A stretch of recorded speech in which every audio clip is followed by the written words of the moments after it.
Assalamualaikum warahmatullahi wabarakatuh. Di video ini kita akan belajar tentang perbandingan trigonometri sudut-sudut berelasi. Nah, sebelum mempelajari materi ini, kita ingat dulu tentang perbandingan trigonometri sudut istimewa, yaitu kuadran 1 dari 0 derajat sampai 90 derajat ini wajib kalian hafalkan.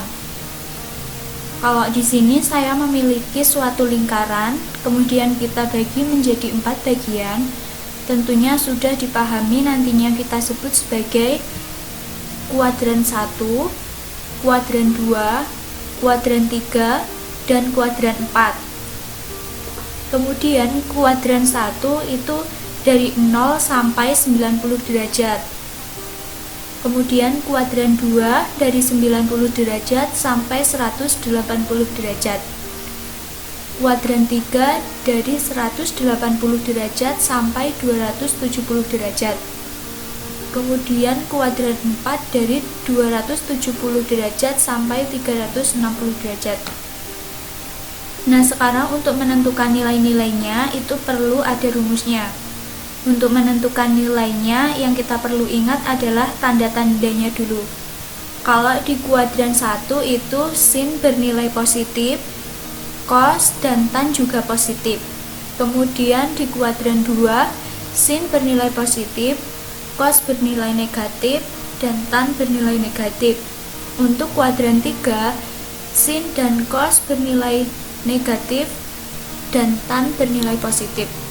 Untuk di kuadran 4, sin bernilai negatif, cos bernilai positif, dan tan bernilai negatif. Kemudian untuk menentukan rumusnya, pada kuadran 1 itu menggunakan 90 derajat dikurangi. Sin menjadi cos, cos menjadi sin, dan tangan menjadi kotangan. Untuk tandanya yaitu menyesuaikan positif semua. Kemudian di kuadran 2 itu ada dua rumus. Yang pertama 90 derajat ditambah dan 180 derajat dikurangi. Ingat, kalau kita menggunakan 90 derajat ditambah, maka sin menjadi cos, cos menjadi sin, dan tangan menjadi kotangan. Untuk tandanya yaitu menyesuaikan plus, min, dan min. Kemudian untuk yang 180 derajat dikurangi, itu tetap sin, cos tetap cos, dan tan tetap tan. Untuk tandanya menyesuaikan. Kemudian pada kuadran 3. Pada kuadran 3 ada dua bentuk juga, bisa menggunakan 180 ditambah dan 270 derajat dikurangi. Kalau kita menggunakan 180 derajat ditambah, maka sin tetap sin, cos tetap cos, dan tan tetap tan. Untuk tanda itu juga menyesuaikan. Kemudian kalau yang 270 derajat dikurangi, maka ini seperti yang 90 ditambah. Ini jadi yang vertikal ini akan berubah, kalau yang horizontal ini akan tetap. Jadi yang 270 derajat dikurangi, sin akan menjadi cos, cos menjadi sin, dan tangan menjadi kotangan. Kemudian yang terakhir adalah kuadran 4. Pada kuadran 4 juga ada dua rumus. Yang pertama 270 derajat ditambah dan 360 derajat dikurangi. Kalau kita menggunakan 270 derajat ditambah, maka sin akan berubah menjadi cos, cos menjadi sin, tangan menjadi kotangan. Untuk tandanya juga menyesuaikan. Kemudian untuk 360 derajat dikurangi, maka sin tetap sin, cos tetap cos, dan tan tetap tan. Untuk tandanya juga menyesuaikan.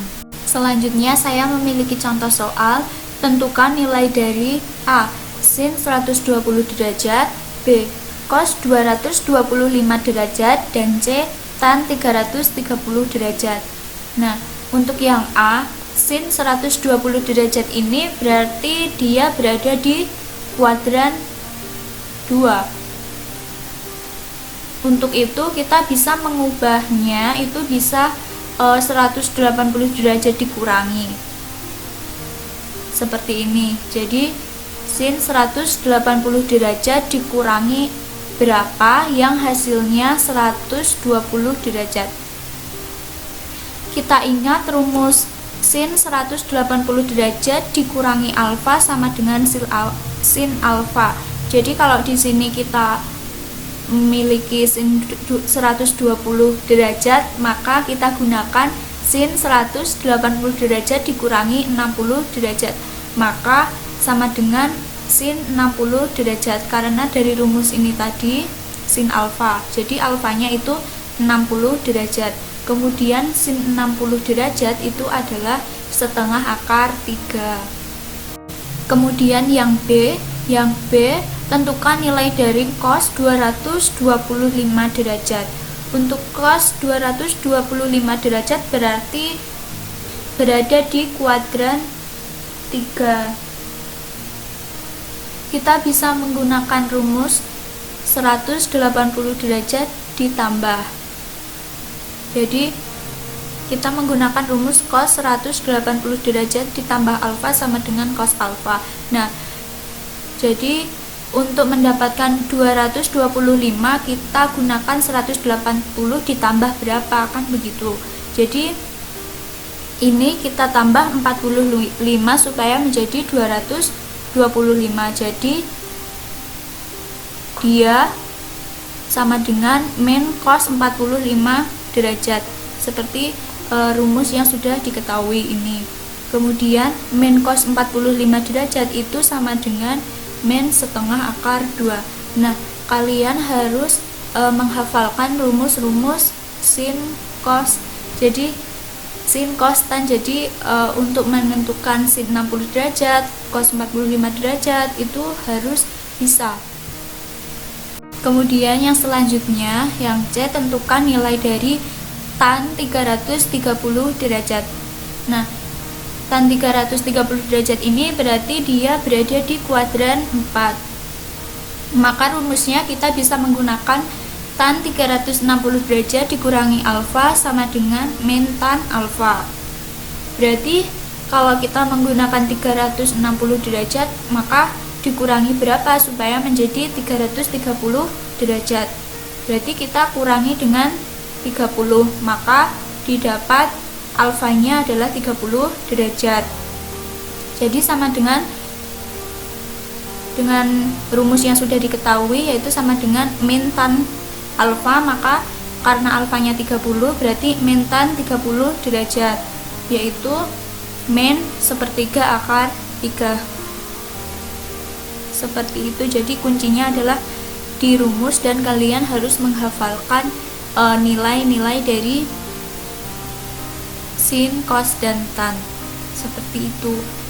Sekian video dari saya, semoga bermanfaat dan bisa dipahami sama teman-teman. Mohon maaf jika ada kesalahan saya dalam menjelaskan. Terima kasih. Wassalamualaikum warahmatullahi wabarakatuh.